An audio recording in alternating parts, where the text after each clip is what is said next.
こんにちは、テリーです。こんばんは、ゆっくりです。ご視聴ありがとうございます。ありがとね。さて、前回はジャングルとメサを立て続けに見つけ、メサの地図からゲーム再開です。拍子抜けだったわね。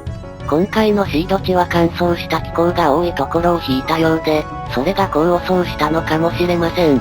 さて冒険の時間の進捗ですが、残りはジャングルの2つ、キノコ島の2つとなりました。ジャングルは拠点への帰り際に踏破できるでしょう。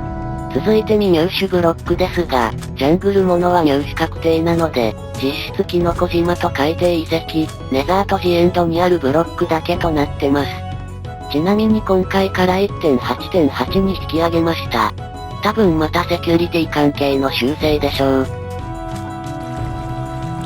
さて、今しがた見つけた砂漠のピラミッドのお宝ですが、まず馬鎧。そして馬鎧。ダイヤの馬鎧もあります。次は馬鎧がなく、最後に馬鎧です。何この馬鎧ラッシュ。出番のなかった馬の呪い？さあ、まあ見つけた以上はなんとか持ち帰らないと。荷物整理しました。これでもなお空きが足りなくなれば、赤砂のクラフト物から捨てていきます。ちなみに赤砂クラフトは実は初めてだったので、念のため赤砂が再取得できるメサでクラフトした次第です。拠点でまた作れるだけ赤砂確保してます。さてピラミッドを出たばかりですが、久々にフェイクに引っかかってしまって悔しいです。ここで少し呆然。運の陰りが見えてきたわね。まあ次はジエンド攻略ですし、あまり運いらないですよ。さらに2分後、ふと穴を覗いたら砂漠から下り階段が伸びてます。で、こっちにも穴が。惜しいです。こっちも下り階段なら地底上っぽいのに。さて、海洋を進んでいたところですが、なんとなく大河の高さがあるような。確認してみます。これが案の定メガ大河でした。3箇所目だったかしら。地図18枚で3箇所は多いわね。さてこれで17枚目したコースも終了。次に進みます。どうもこのバージョンだと下面が広く平たいこんな地形をたまに見かけます。もしかして地形生成アルゴリズムがさりげなく変わったのでしょうか。そういえばそこが平らな浮島が多かったわね。ジエンド攻略のため、羽をさらに1スタック確保しました。これだけあれば大丈夫でしょう。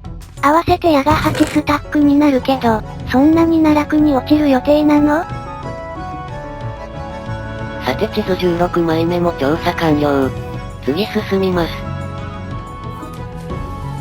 地図15枚目も調査完了、と思いきや、向こうにジャングルが見えてます。どうやらこの地図にもう少しジャングルが広がってたようです。次の地図作らずジャングルの残りが発見できればラッキーです。まずは堅実にジャングル端バイオームを踏破です。さてあとは丘陵だけですが、木が邪魔して見分けづらいんですよね。カカオ豆も今のうちに取っておきます。これが最後の占領です。インベントリの空きは足りそう？ジャングル神殿を見つけなければ大丈夫です。さらに2分後、ジャングル丘陵も見つけて踏破しました。これで残ったのはキノコ島だけです。メサとキノコはどちらが残った方が楽だったかしらね。どちらもきついですが、今の地図の埋め方考えるとキノコ島の方がやや大変な気がします。さて、あとジャングルの木の3点セット入手したら拠点に戻ります。第4次遠征の成果は十分でした。そううまくいくかしらね。今更何の問題が出るというのですか。ラグさんの妨害を回避して無事に入手です。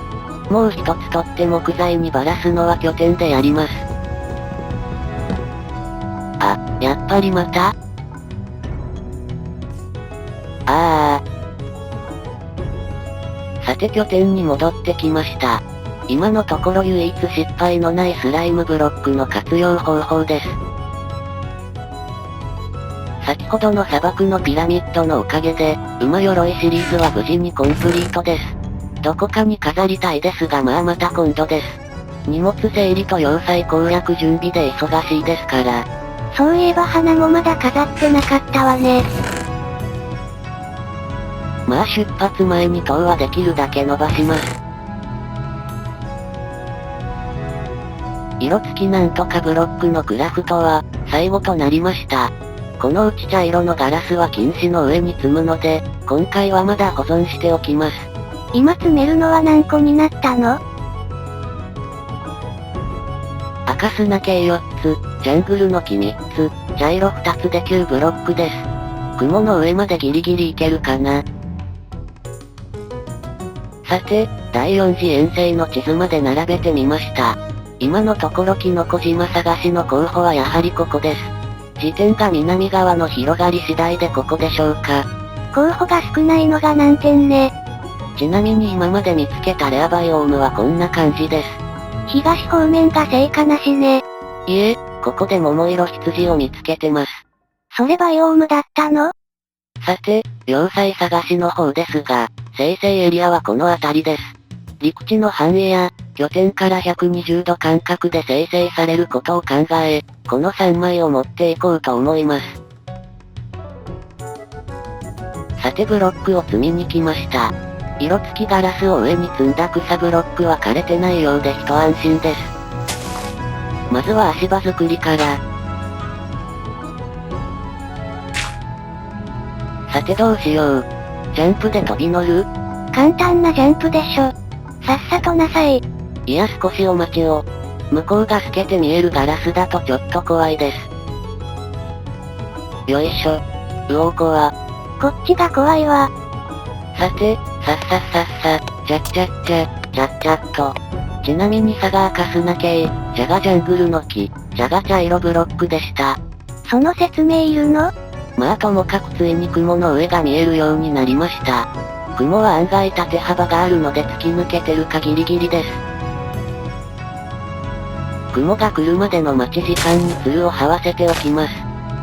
なお、塔に積んだ新ブロックはこれで128ブロックとなりました。キリがいいです。3ページ目は2列目まで埋まりました。最終的にはビーコンを積んで149段となる予定です。雲が近づいてきましたが、ほんと塔が抜けているのかギリギリです。雲の方が高く見えるわね。比べる高さがないので分かりにくいんです。